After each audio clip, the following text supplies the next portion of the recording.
Aujourd'hui Websoninke s'intéresse à l'histoire d'un groupe ethnique établi en Afrique de l'Ouest. Ce groupe on le connaît par sa connaissance de la religion islamique et ses mouvements migratoires dus aux troubles qu'a connus les empires de l'époque. Il s'agit de l'histoire des Diakanké. À l'origine, il s'appelait Salim Cissé, descendant des Cissé de l'empire du Ouagadou. Très pieux et très croyant, il effectua 7 fois le pèlerinage à la Mecque. Au cours de son 7e pèlerinage, une canne sacrée descendit du ciel avec le message qu'elle doit être remise à celui qui monte le cheval rayé ou, siware, en soninké, si pour cheval et, ware, pour rayé. C'était El Hadj Salim Cissé. Au retour de la Mecque il devait fonder un village là où la canne identifierait. Notre saint visite à 39 lieux sans que la canne parlât. C'est le 40e site, actuel de Diakaba au Mali que la canne sacrée indiqua à El Hadj Salim Cissé. Il s'exclama en ces termes, c'est donc ici, en malinké, Diakayan les mous, ce qui fit contracter en Diaka, d'où le nom du village, Diaka, devenu plus tard, Diakaba, ou, Grand Diaka, parce qu'il eut plusieurs autres villages, Diaka, à travers l'Afrique, fondés par les ressortissants de Diaka. Le terme, Souaré, remplaça petit à petit le nom Cissé. Aujourd'hui l'on retient l'appellation El Hadj Salim Souaré au lieu de Cissé. Notre saint construisit en ces lieux une mosquée depuis le XVIe siècle. Il fut un très grand pionnier de l'islam dans cette partie de l'Afrique subsaharienne. Il convertit beaucoup de villages à l'islam. D'après nos sources, El Hadj Salim Souaré fit des bénédictions à l'empereur Sundiata Keita qui lui donna en mariage sa première fille Nare Sirasuko. Il fit également des bénédictions à l'empereur Kankan Moussa lors de son intronisation. Aujourd'hui, la dépouille de El Hadj Salim Souaré repose à Diakaba dans une maison construite à cet effet et sous une moustiquaire. Ils appartiennent au grand groupe des Sarakolé, encore appelés Soninké. On les dit originaires de l'Empire du Ghana, 400-1100, après Jésus-Christ. Dans bon nombre de pays d'Afrique de l'Ouest leur présence est significative. Les Diakanké ont par la suite migré dans toute la zone ouest africaine, en fondant des villages comme Didé dans le Boundou, Safalou, Touba en Guinée ou Kédougou et Missira au Sénégal. Le mouvement Diakanké se veut basé sur l'expansion pacifiste de l'islam, est apparu au XIVe siècle et s'est développé surtout pendant le règne du célèbre Kankan Moussa, empereur du Mandingue. Diakaley est originaire de la vallée du Diaka dans le Massina. Après de longues pérégrinations, il est passé par le Diafounou, le Saloum, Sénégal pour enfin s'installer dans le Bambouk, sur la rive du fleuve Bafing. Il fonda une localité à laquelle il donna le nom de son village d'origine, Diaka. Cette localité s'appelle Bambougou Diaka, le premier s'appelant Massina Diaka. La communauté Diakanké s'articule à l'origine sur 4 clans soninké, Souaré, Tandia Sambaké, Dramé Kandji, Fofana, Fadiga. À ces 4 clans se sont ajoutés entre autres les Diakité Kaba, les Silla, les Gassama Diaby, les Dansoko, les Diakabi, les Savanés, les Badio, les Sako, etc. Le premier grand mouvement des Diakanké. La marche des Diakanké vers la Guinée commence avec les djihads lancés par les Almoravides au Ghana ou Ouagadou. La Guinée actuelle était partie intégrante de cet ensemble géopolitique qui couvrait une bonne partie de l'Afrique de l'Ouest, et dont l'économie, pour l'essentiel, reposait sur l'exploitation et le commerce de l'or. Cette fin de l'empire ghanaïque sonne ainsi l'amorce de vastes mouvements migratoires et les Diakanké se retrouvent un peu partout dans l'espace ouest africain pour constituer des familles maraboutiques. En Guinée, les historiens les disent originaires de Diaka, un village du Massina, au Mali. Et Diakanké ne signifie autre chose qu'originaire de Diaka. Un autre mouvement s'ensuivra avec l'instabilité politique qu'a subi l'empire du Mandingue dû aux nombreuses guerres d'indépendance de D.P. Robins, a provoqué le déclin de Bambougou Diaka. Les Diakanké se sont dès lors dispersés notamment vers le Sénégal oriental, dans les provinces du Boundou, d'Antilia, Niokolo et Ouli, etc. Certains ont suivi les routes commerciales des Dioula. De célèbres villages ont été fondés par les marabouts Diakanké. Les Dramés se sont installés à Goundiour, les Diaby à Didé, les Diakité à Toumboura, les Silla à Bani Israël, etc. Tous ces villages sénégalais étaient de grands centres d'enseignement religieux. Les guerres de conquête coloniale opposant d'une part El Hadj Oumar Tall et Mamadou Lamine Dramé, et d'autre part l'armée coloniale française ont provoqué une nouvelle dispersion des Diakanké. La ville de Touba en Guinée a été fondée au début du XIXe siècle, 1815 par un autre Salim, surnom MME accent aigu Karamokoba Diaby, originaire de Didé au Sénégal. Touba a été le centre principal du mouvement Diakanké jusqu'à l'arrestation par l'administration coloniale, de Karan Sankung, arrière-petit-fils de Karamokoba en mars 1911. Il s'en est suivi un autre mouvement de dispersion des gens de Touba vers le sud du Sénégal, la Guinée-Bissau, la Côte d'Ivoire, etc.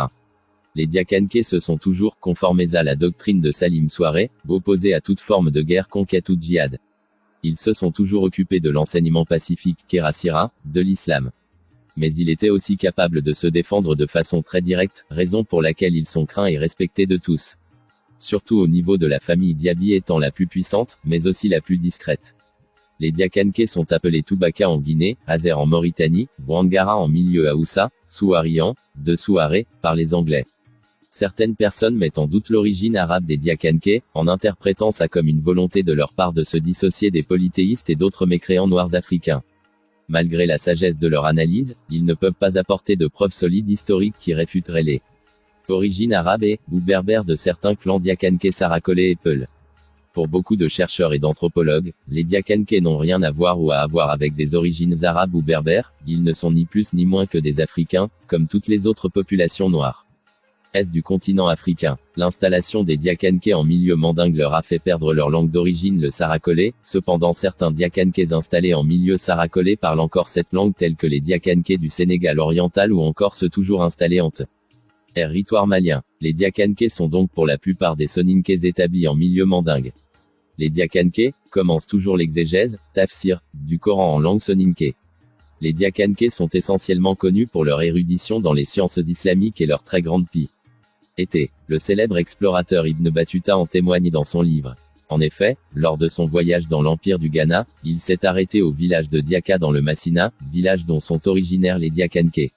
Il écrit à leur sujet, les gens de Diaka sont anciens dans l'islam, ils sont pratiquants et chercheurs de sciences.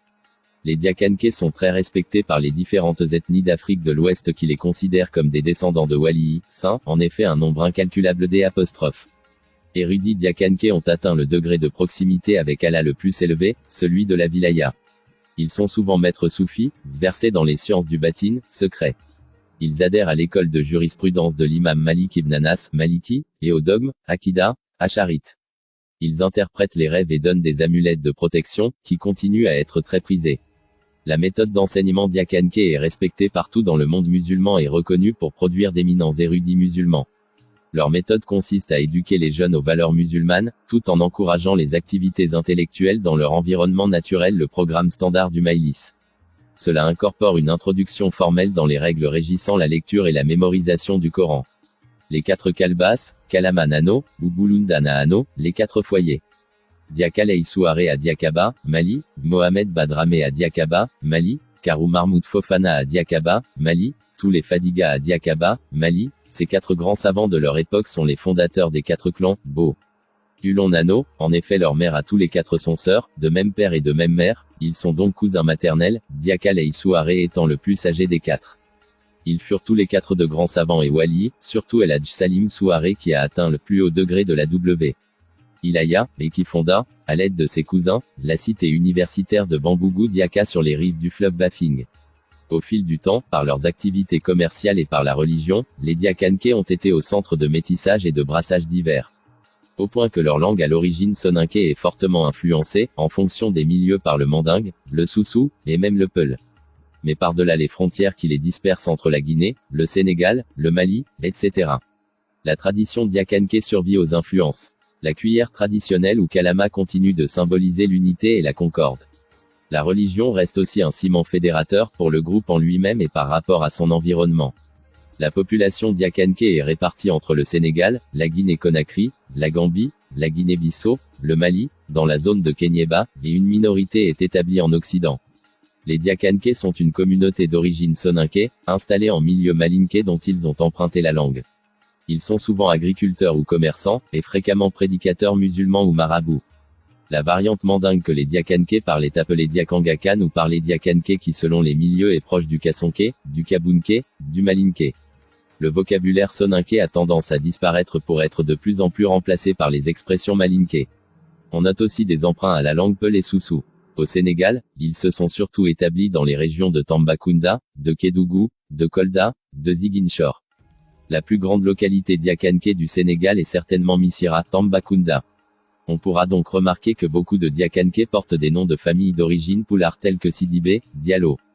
Aujourd'hui Websoninké s'intéresse à l'histoire d'un groupe ethnique établi en Afrique de l'Ouest. Ce groupe on le connaît par sa connaissance de la religion islamique et ses mouvements migratoires dus aux troubles qu'a connus les empires de l'époque.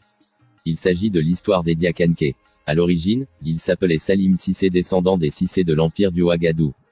Très pieux et très croyant, il effectue